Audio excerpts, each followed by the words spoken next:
31 yaşında pasiyent qarının böyüməsiyle, menstrual sikldə gecikməklə düşünüb ki, hamiləlikdir, müraciət etdi. Ancaq biz ümumiyyətlə belə vəziyyətlərdə mən çox əsəbi, gərgin və narahat oluram. Niyə bu yaşda bu cür xəstəliklər, bu cür narahatçılıqlar?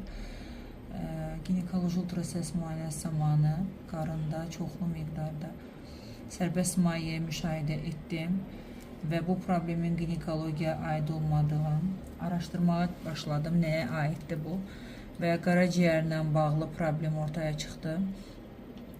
Perisplenik, perihepatik gördüyünüz kimi maye var. Qaraciyərdə böyümə, dərindən nəfəs al.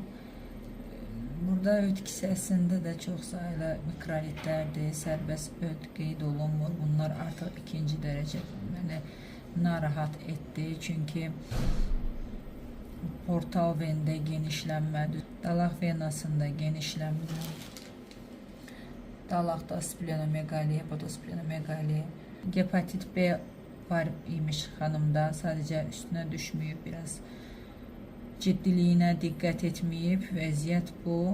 Hepatoloqa yönləndirəcək.